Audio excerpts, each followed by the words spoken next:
Olá pessoal, espero que estejam tudo bem com vocês. No vídeo de hoje eu vou falar sobre função inversa.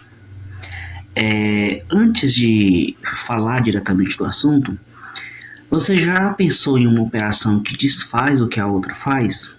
Por exemplo, se você soma algum número com 3, por exemplo, né? E depois resulta num determinado número e você subtrai, né? Depois, e aí volta no número anterior, certo? Então, a função inversa é basicamente isso. Você tem um valor, tem a função, e aí a função inversa é uma função que desfaz o que essa função anterior fez. E a gente vai entender isso aqui na prática, certo? Antes de falar diretamente, vamos relembrar o que é uma função, tá? Uma função, ela associa um elemento do domínio, né? Temos aqui, vou colocar aqui dois elementos, e o contradomínio, né? Que tem aqui os valores do contradomínio. Então, assim, o que a função, por definição, é? É quando o domínio ele é associado a um elemento do contradomínio, formando assim a imagem da função, certo? Então, assim, a função associa cada valor de entrada, no caso aqui o domínio, o valor de entrada, a um único valor do conjunto de saída, que é o contradomínio, certo? Por exemplo, ó, a função, vamos pensar aqui numa função f de x igual 2x mais 1, por exemplo, né? Se eu pegar o número 3, ou seja, fazer o f de 3, eu vou obter o seguinte: 2 vezes 3, né? Mais 1. Isso aqui vai resultar 2 vezes 3, 6, mais 1, 7. Então, do número 3, eu obtive uma imagem 7, certo? Então, uma função inversa ela vai fazer o caminho contrário. Ela pega o resultado da função original e volta para o valor de entrada. Por exemplo, é como se o contradomínio se transformasse no domínio e fizesse a ligação com o contradomínio, que no caso o domínio passará a ser o contradomínio, certo? É o caminho contrário que tem que ser feito. Por exemplo, se eu pegar novamente a função f de x igual a 2x mais 1, certo? O f de x é meu y, né? Igual 2x mais 1. Como é que eu vou fazer para encontrar o caminho inverso, a função inversa, né? É o seguinte, eu vou trocar o x por y, certo? No caso aqui ficará x igual a 2y mais 1, certo? Feito isso, eu vou agora isolar o y, ou seja, ficará 2y igual a x, e esse mais 1 passa para lá, menos 1. Ou seja, o y é igual a x menos 1 dividido por 2. Então, essa daqui é a minha função inversa, tá? É a inversa dessa função aqui, ok? E a gente pode denotar também ela como f menos 1 de x.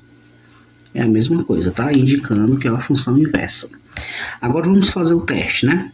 O teste é você fazer o x igual a 7 e voltar para o valor 3. Será que isso vai funcionar? Vamos fazer aqui, né? Nessa função, o f, né? Já que é a função inversa, o f de 7, melhor dizendo, né?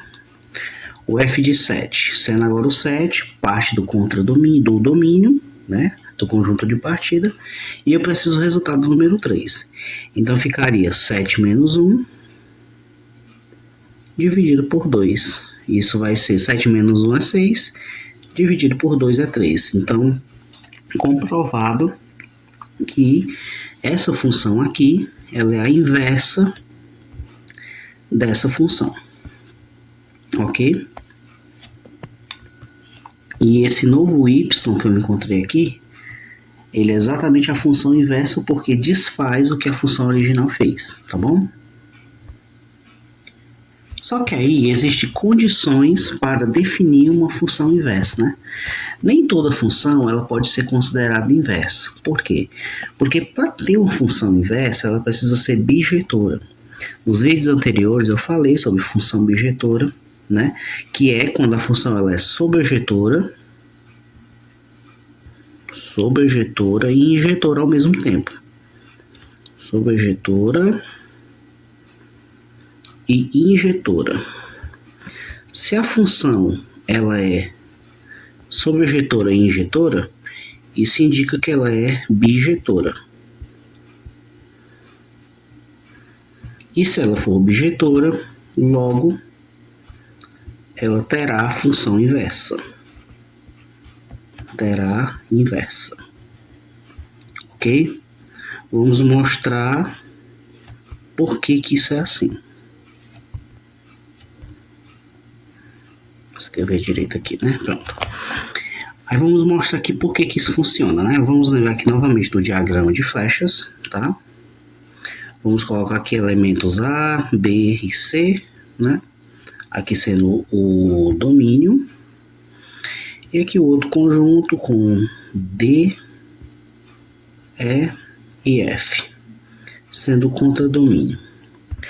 Quando uma função ela é injetora, ela quer dizer que cada elemento do domínio possui apenas um elemento do contradomínio. Dessa forma. Ou seja, se ela tivesse a mesma imagem, ela já não era função injetora, tá? Ela só é injetora quando ela tem apenas uma imagem diferente, uma para cada elemento do domínio. E para ser sobrejetora não pode sobrar elementos do contradomínio. Todos eles precisam ter associação com o domínio. E quando a função é inversa, o que acontece? Quando a função é inversa, o contradomínio passa a se tornar o domínio e o domínio passa a se tornar contradomínio. Se, por exemplo, vamos supor que eu tenha, vou botar aqui dois termos, AB, e aqui dois termos, CD.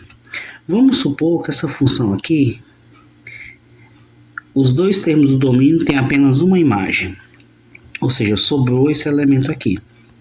Quando eu vou inverter os papéis, isso vai ficar assim, ó, CD, AB. E aí, no caso, seria apenas o C tendo associação com os elementos A e B. Concorda? Do jeito que está aqui, ele reflete aqui. Só que nesse caso, o que acontece? Como esse conjunto CD ele é o domínio, não pode sobrar elementos. Porque se sobra elementos no conjunto de partida, já não é uma função. É por isso que a condição para que haja função inversa, ela precisa ser injetora e sobrejetora, tá? Ou seja, ela tem que ser bijetora para haver uma função inversa. Não é toda função que tem inversa, ok? Então, para exemplificar o seguinte, suponhamos que eu tenho a função f de x igual a x quadrado. Todos nós sabemos que o gráfico dessa função é algo mais ou menos assim, ó. É uma parábola com concavidade para cima, correto? Você concorda que essa função aqui ela não é sobrejetora? Por quê? Porque essa parte aqui do contradomínio não possui elementos, está sobrando, né? Porque a função não está definida para o lado negativo. Logo, a função x quadrado não tem inversa, ok? Agora um exemplo de uma função que é bijetora. f de x igual a x mais 1. O gráfico dessa função é algo mais ou menos assim. É uma reta, onde ela tem um coeficiente linear no 1, né? Ou seja, assim. Em que aqui é o número 1. Então, essa função ela é injetora e ela é sobjetora, porque ela está definida em todo o seu domínio, possui apenas uma imagem, não repete, ao contrário daqui, ó, a mesma imagem se repete em dois lados do domínio, certo? E aqui não, aqui é todo a função, o domínio possui apenas uma imagem. E todo o contradomínio está definido dentro da função. Então essa função aqui, ela é bijetora. Se ela é bijetora, ela possui inversa. E qual que é a inversa dessa função? Se a minha função é y igual a x mais 1, o que é que eu tenho que fazer? Substitui x por y. E daí eu isolo o y. Então y é igual a x, o 1 passa para lá, menos 1. Aqui está a função inversa, certo? Agora, como é que eu calculo funções inversas, né? Bom, eu já exemplifiquei um aqui, vou colocar mais exemplos. Vamos colocar aqui f de x igual a 4x mais 3. Qual que é a inversa dessa função? A inversa dessa função é você substituir o y, que é f de x, por x, certo? Ele vem para cá e o x vem para cá. Ou seja, isso vai ficar x igual a 4y mais 3. E quando a gente faz isso, a gente tem que isolar o y, ou seja, 4y igual a x menos 3. Ou seja, o y é igual a x menos 3 dividido por 4. Então aqui está a inversa dessa função. É muito simples calcular, né? Vamos dar outro exemplo. A função f de x igual x ao cubo. Essa função aqui ela é bijetora, tá, gente? Porque o gráfico dela, só para você lembrar, ela é assim, ó. Ela passa na origem e faz isso. Então ela está definida em todo o domínio, possui apenas uma imagem em cada elemento e todo o contradomínio está definido na imagem. Então essa função ela tem inversa. Ou seja, aqui é y, né, igual a x ao cubo. Então como eu quero trocar, então ficaria x igual a y ao cubo. Ou seja, o y é igual a raiz cúbica de x. Ou então, se a gente preferir, podemos colocar x elevado a 1/3, certo? Então, vimos que a função inversa, ela desfaz o que a função original faz, né? E a gente aprendemos aqui nesse vídeo a encontrar a inversa trocando x por y e isolando a variável, no caso a variável y. E também vimos que nem toda função tem inversa, só as que são bem comportadas, ou seja, as funções bijetoras. Bom, se esse vídeo ajudou você, compartilhe com alguém que também esteja estudando funções. E caso você tenha ficado com alguma dúvida, deixa aí nos comentários que eu respondo na medida do possível, tá bom? Agradeço a atenção de vocês e até os próximos vídeos.